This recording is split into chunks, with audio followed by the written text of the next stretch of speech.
Hello, SWDE 2023 presenters. We haven't met before. I'm Ken Kahn, Director of Partnerships and Collaboration with Eye Technologies. Eye Technologies is the partner of the SWDE conference. So as a follow-up to the presenter live practice sessions, we decided to create a video to highlight a few things related to your role as a presenter at the SWDE 2023 conference. So first, we're going to start off with the speaker form.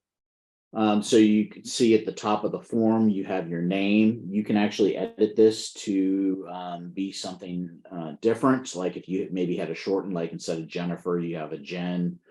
You can change it here. You can also add your credentials. If you didn't have your credentials on there and you want to add them, you can just put a comma after your last name and add your credentials in line there. You can add your university, your title, your bio, maybe you copy something from LinkedIn or a university instructor page. Profile picture, highly recommend uploading a profile picture to your speaker profile. LinkedIn, you can do your LinkedIn URL, Twitter, if you do that.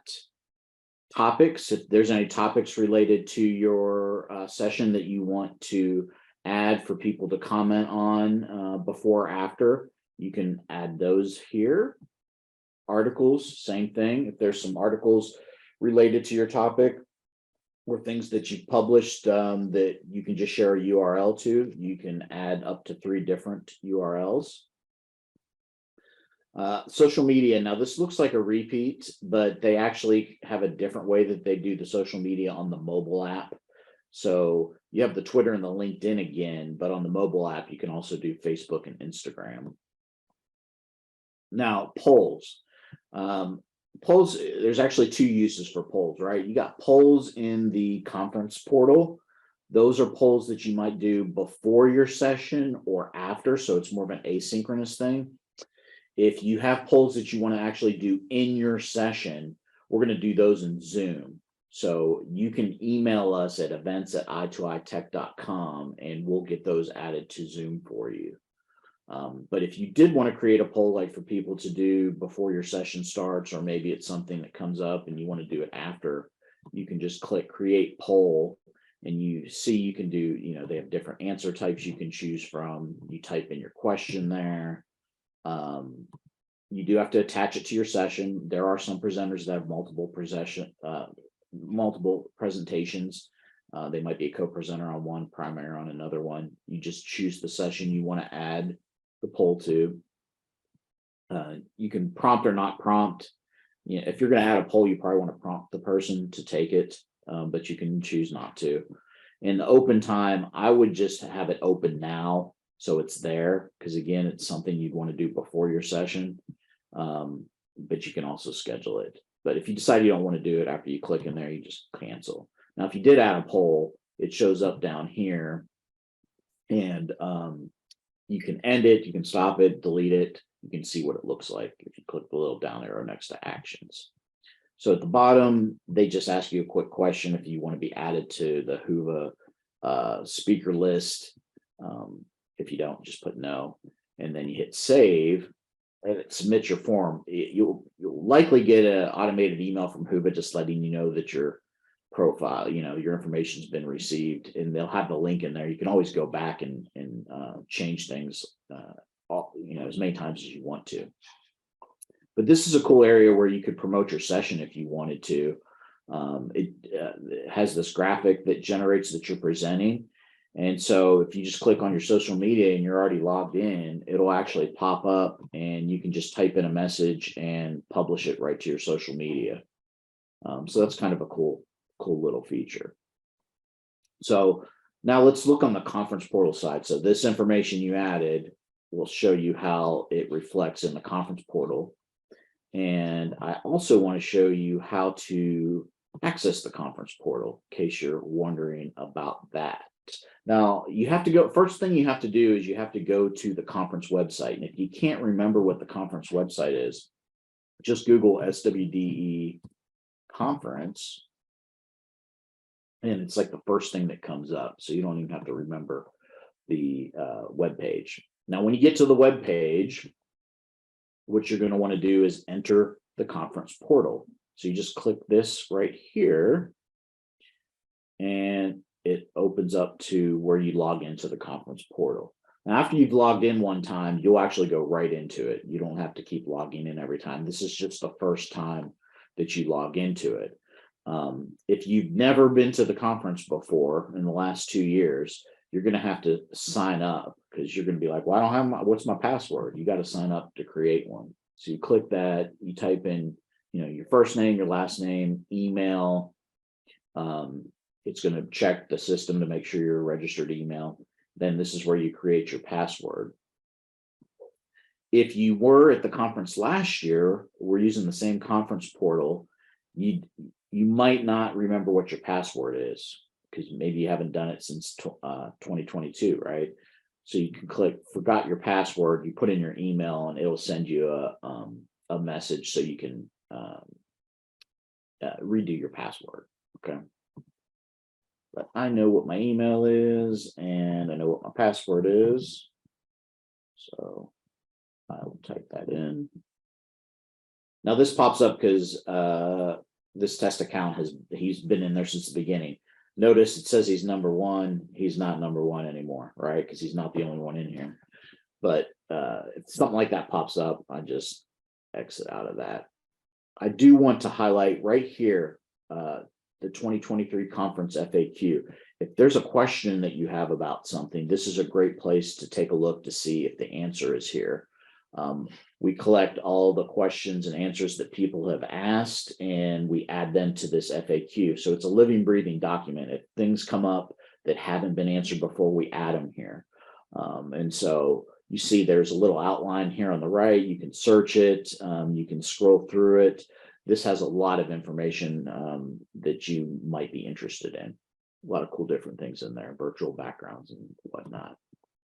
So back to here. So the first thing I want to do is take you to your speaker hub.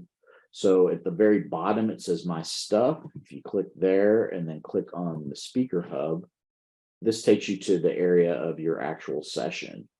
Now, this popped up because it's giving me a way to promote my session. And it's kind of cool because it adds your session information right there on the graphic. And like the other thing that was more of a generic one, this has your information on it, and you can post this right to social media in the same way. If you don't want to do it, you don't have to. You can just exit out. And then if you're like, maybe I do want to do that, you can just do this button here, this promote session button on the right, pops it back up, and you can do it again from there. So you got your title, your date, your time. I do want to point out something on the time. All right. The conference portal will convert the time to your local time, wherever you're at. So I'm in the central time zone, so it's reflecting that way for me. But if I was in Pittsburgh, Pennsylvania, and so I'd be in Eastern time zone, it would actually show 1:30 to 2:15 p.m. So trust the times that you see in here. You don't need to worry about converting any time. Just trust what you see in the conference portal. Below, you see names of people that are attending your session if they've added it to their personal agenda. So don't be discouraged if you're like, I don't see anybody's name, or I only see a few names. They don't have to do that. It's something that we recommend so people have can quickly see the sessions that they plan to attend out of the whole session, but they'll show up there if they've added them to your personal agenda. Your polls show up here if you added polls to the conference portal. And if anybody submitted any questions, you'd see those here as well. But if you want to launch out to your session, you just click go to session, and it goes right to your session area. Now, this little alert pops up because it's not the day of the session. Once we get to the day of the session, they'll just see this. And all you do is click that join the stream, and you go right into your Zoom session. It'll open up into Zoom, so you have the full Zoom features. If you want to practice before the conference, the rooms are open. You can actually go in there and practice. I will warn you, the automatic recording is on, so it will record as long as you're not a virtual networking session. It'll record your session. We just delete all of those tests and practice sessions before the conference. So don't worry about that. At the conference, you will get full access to the Zoom features. So when you go in to do practice, that stuff won't be turned on. We actually have to go in there and give you that privilege. We'll do that for you at the conference. So if you were counting on doing like breakout session rooms or something like that, breakout rooms, you'll be able to do that at the conference. If you look to the right, you have some different social aspects. This is where people could ask Q&A. Again, this is all before your session. Polls, if you have polls before or after your session, they're there. If you want to do a poll at your session, just email us at events@i2itech.com and we'll add them to the Zoom session for you. These polls are asynchronous. It's before or after. Same with the chat. There's really no use for it here in the conference portal because the chat for your session will be in Zoom. And then the community area, this is like where people do little icebreakers to get to know one another. This is where those topics, if you added topics in there, like those discussion topics in your forum, they all show up here. People can actually follow different topics. If you follow a topic, it will show up in your little follow-up, following area. So you don't have to look at everything.